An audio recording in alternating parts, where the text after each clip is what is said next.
চীনের পর ভারতেও ছড়িয়ে পড়ছে হিউম্যান মেটানিউমো ভাইরাস। সোমবার দেশটিতে প্রথমবারের মতো শনাক্ত করা হয়েছে ভাইরাসটিতে আক্রান্ত দুই রোগী। বেঙ্গালুরুতে চিকিৎসা দেওয়ার পর ডিসচার্জ দেওয়া হয়েছে ৩ মাস বয়সী শিশুকে। অন্যদিকে ৮ মাস বয়সী এক শিশুর চিকিৎসা চলছে কর্ণাটকের একটি হাসপাতালে। ভারতের স্বাস্থ্য দপ্তরের তথ্য বলছে, এইচএমপিভি ভাইরাসে আক্রান্ত দুই শিশুর পরিবারের কোনো সদস্যের সাম্প্রতিক সময়ে বিদেশ ভ্রমণের রেকর্ড নেই। এমনকি বিদেশ ফেরত কোনো ব্যক্তির সঙ্গে সাক্ষাৎও হয়নি। তাই ভাইরাসটি কিভাবে সংক্রমিত হলো, এই প্রশ্নের উত্তর এখনও দিতে পারছেন না কেউই। এমন পরিস্থিতিতে নতুন মহামারী পর্যবেক্ষণে সর্বোচ্চ গুরুত্ব দিচ্ছে ভারতের কেন্দ্র সরকার। ইতোমধ্যে গঠন করা হয়েছে জয়েন্ট মনিটরিং গ্রুপ জেএমজি, যেখানে ভারতের চিকিৎসা বিশেষজ্ঞদের পাশাপাশি রয়েছেন বিশ্ব স্বাস্থ্য সংস্থার প্রতিনিধিরা।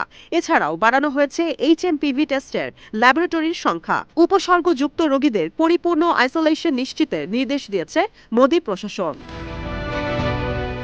ঠিক ৫ বছর আগে বিশ্বজুড়ে মহামারীর প্রকোপ শুরু করে কোভিড-১৯ ভাইরাস। চীনের উহান থেকে পুরো বিশ্বে ছড়িয়ে পড়ে প্রাণঘাতী এই ব্যাধি। ৫ বছর বাদে সেই চীন থেকেই আবারও মানবদেহে সংক্রমিত হচ্ছে নতুন ভাইরাস এইচএমপিভি বা হিউম্যান মেটানিউমো ভাইরাস। শুধু তাই নয়, নতুন মহামারীতে আক্রান্ত ব্যক্তিদের দেহে পাওয়া গেছে একাধিক ভাইরাস, যার মধ্যে রয়েছে ইনফ্লুয়েঞ্জা এ, মাইকোপ্লাজমা নিউমোনিয়া, এমনকি কোভিড-১৯ এর অস্তিত্ব।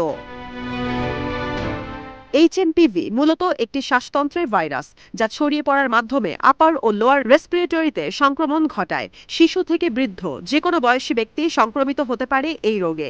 যদিও যেসব ব্যক্তির রোগ প্রতিরোধ ক্ষমতা কম, তাদের আক্রান্ত হবার ঝুঁকি সবচেয়ে বেশি। ২০০১ সালে সর্বপ্রথম এইচএমপিভি ভাইরাসটি শনাক্ত করে মার্কিন কেন্দ্রীয় স্বাস্থ্যসেবা সংস্থা সিডিসি। শ্বাসতন্ত্রের রোগ হওয়ায় কোভিডের মতো এইচএমপিভির লক্ষণগুলো একই ধরনের।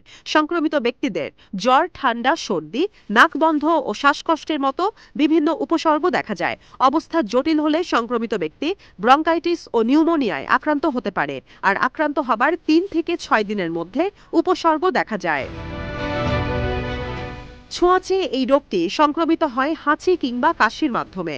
নোভেল করোনা ভাইরাসের মতো কোনো ব্যক্তির সঙ্গে হাত মেলালেও ছড়াতে পারে এইচএমপিভি। জীবাণুমুক্ত করার জন্য ২০ সেকেন্ড হাত ধোয়ার পরামর্শ দিয়েছে সিডিসি। এছাড়াও উপসর্গযুক্ত ব্যক্তির সঙ্গে নিশ্চিত করতে হবে সামাজিক দূরত্ব। চীনা বার্তা সংস্থা সিসিটিভির প্রতিবেদন বলছে, দেশটির জাতীয় রোগ নিয়ন্ত্রণ ও প্রতিরোধ প্রশাসন ল্যাবরেটরি রিপোর্টের উপর ভিত্তি করে রোগ নিয়ন্ত্রণের উপায় নিয়ে গবেষণা চালাচ্ছে।